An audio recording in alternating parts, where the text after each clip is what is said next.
Good morning friends. मैं Amit Kumar Gupta advocate अपने income tax के केसेस की सीरीज में आज जो केस आप लोगों के सामने डिस्कस करूंगा वो सेक्शन 148 को लेकर के है। मार्च का महीना है, असेसमेंट्स डिपार्टमेंट कंप्लीट कर रहा है और पूरी उम्मीद है कि सेक्शन 148 के अंदर असेसीज को एक नोटिस का फ्लड मिलेगा, क्योंकि डिपार्टमेंट को काफ़ी फ्रस्ट्रेशन भी है। जो डिपार्टमेंट के सेक्शन 148 के नोटिस इतने सारे क्वैश हुए तो department will bounce back. Section 148 के अंदर हमने एक केस का नाम सुना है, JK and driveshaft India limited versus ITO. ये केस 259 आईटीआर पेज नंबर 19 पे रिपोर्ट हुआ था, सुप्रीम कोर्ट का डिसीजन है।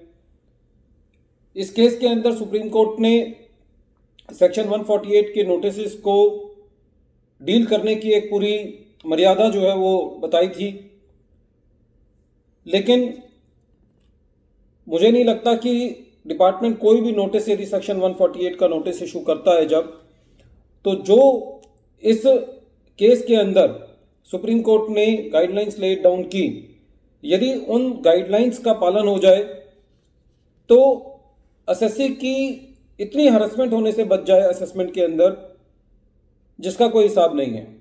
लेकिन मुझे ऐसा लगता है कि शायद सीबीडीटी अपने ऑफिसर्स को इस इम्पॉर्टेंट लीडिंग जजमेंट को समझा पाने में भी कामयाब नहीं रही है, और यदि इसकी ट्रेनिंग उनको दी जाती कि किस तरीके से सेक्शन 148 के नोटिस को डील करना है, तो बहुत सारी डिपार्टमेंट जो अपनी रिट पिटीशंस में हार जाता है, शायद उसके अंदर डिपार्टमेंट की इतनी किरकिरी नहीं होती। बहरहाल आज जो मैं 3 केस आप लोगों के सामने डिस्कस करूंगा, तीनों केस गुजरात हाई कोर्ट ने डिसाइड किए। तीनों के अंदर बिल्कुल फैक्ट सेम है। असेसी ने रिट पिटीशन दायर की है। केसेस का नाम है Ashish Bora versus income tax officer. दूसरा केस है Divya Jyoti diamonds private limited versus income tax officer, और थर्ड केस है Shilp reality private limited versus income tax officer. Last वाला केस जो है वो 439 आईटीआर पेज नंबर 478 पे रिपोर्ट हुआ है, और तीनों के जो फैक्ट्स हैं वो करीबन सेम है। जैसा कि हम देखते हैं कि सेक्शन 148 का नोटिस जब एसएससी को आता है तो एसएससी को अपनी इनकम टैक्स की रिटर्न फाइल करनी होती है, और एसएससी अपनी इनकम टैक्स की रिटर्न फाइल करने के बाद डिपार्टमेंट से रीजंस मांगता है। पहली बात तो आज तक मुझे ये समझ में नहीं आई कि एसएससी को रीजंस मांगने की जरूरत क्यों पड़ती है। जब आप सेक्शन 148 का नोटिस इशू कर रहे हैं तो इसका मतलब आपके पास रीजंस होते हैं, इसलिए आप नोटिस इशू कर रहे हैं।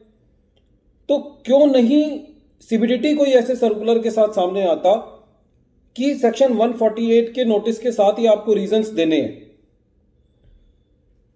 चलो, एसएससी एक बार 148 का नोटिस इशू होने के बाद एसएससी जो अपनी इनकम टैक्स की रिटर्न फाइल करता है और फिर रीजंस मांगता है कि साहब मुझे एक रीजंस की कॉपी दे दी जाए, और जब डिपार्टमेंट रीजंस देता है तो एसएससी उन रीजंस के अगेंस्ट जो है वो ऑब्जेक्शंस फाइल करता है। ऑब्जेक्शंस का मतलब ये है कि एसएससी ये कहता है कि साहब जो आपके ये रीजंस थे ये ठीक नहीं है, या आपने जो प्रॉपर अप्रूवल लेनी थी वो प्रॉपर अप्रूवल नहीं ली है, मैंने अपनी सारी इंफॉर्मेशन डिस्क्लोज कर दी थी, आपने उसको कंसीडर नहीं किया, आप जो मेरा केस रीओपन कर रहे हैं वो खाली एक मेयर चेंज ऑफ ओपिनियन है, और ये जो ग्राउंड्स होते हैं एसएससी के, इन बेसिस पर एसएससी अपने केस लॉस को मेंशन करते हुए ऑब्जेक्शंस को जो है वो रेज करता है।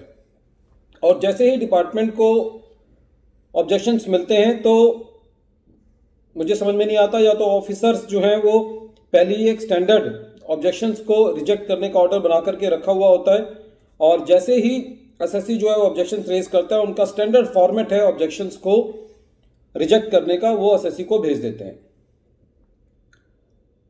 सुप्रीम कोर्ट के जजमेंट में JK and driveshaft India limited versus ITO के अंदर ये बताया गया है कि जब कभी भी एसएससी अपने ऑब्जेक्शंस रेज करेगा तो आपको वो ऑब्जेक्शंस खाली इसलिए डिस्पोज ऑफ नहीं करने की वो डिस्पोज ऑफ करने हैं, आपको रियल सेंस में डिस्पोज ऑफ करने हैं। आपको बताना है कि जो जो एसएससी ने अपने ऑब्जेक्शंस रेज किए, आपको उसका पॉइंट वाइज उसको रिस्पॉन्स देना है, उसको बताना है कि आपके ऑब्जेक्शंस क्यों वैलिड हैं और क्यों वैलिड नहीं हैं।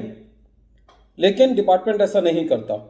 तो इन तीनों केसेस के अंदर जब एसएससी के objections in A mechanical manner dispose of किए गए, उनको तरीके से डिस्पोज ऑफ नहीं किया, तो इन केसेस के अंदर एसएससी जैसे ही उसको ऑब्जेक्शन जो एसएससी ने रेज किए थे उनको रिजेक्ट किया गया, उसी वक्त एसएससी जो है वो रिट में चला गया। और तीनों केसेस के अंदर गुजरात हाईकोर्ट ने ये कहा कि आपने ऑब्जेक्शंस को डिस्पोज ऑफ करने की तहजीब का पालन नहीं किया है और डिपार्टमेंट को दिशा निर्देश दिए कि आप इन ऑब्जेक्शन को तरीके से डिस्पोज ऑफ करें। प्रश्न यहां यह उठता है कि ऐसी रिट का क्या फायदा है।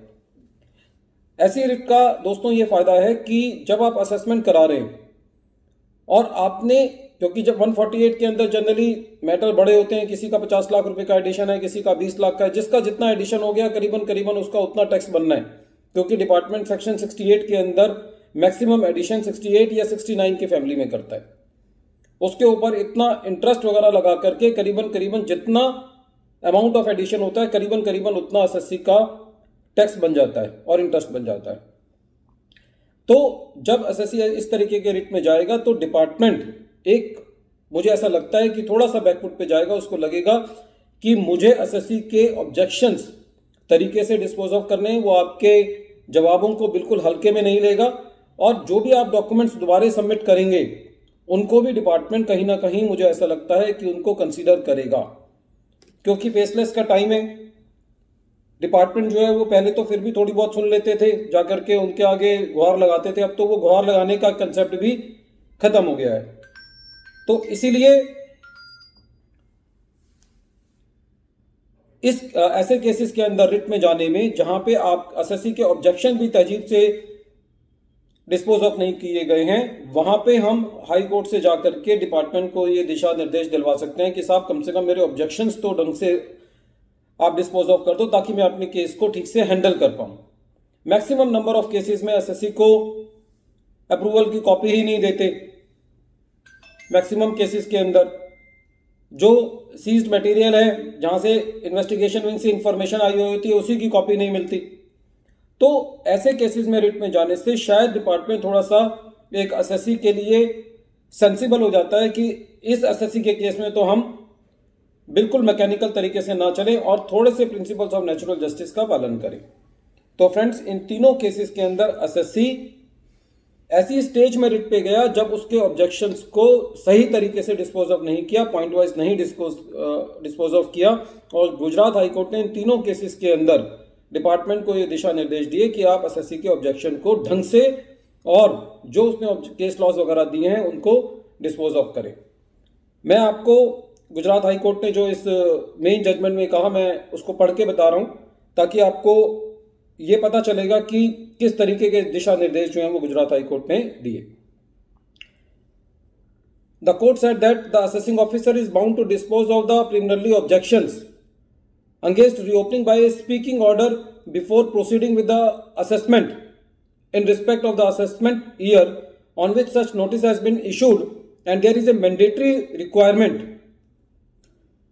Dealing with the objections to the reasons recorded is not a static formality to be undergone to rush to the forming of assessment.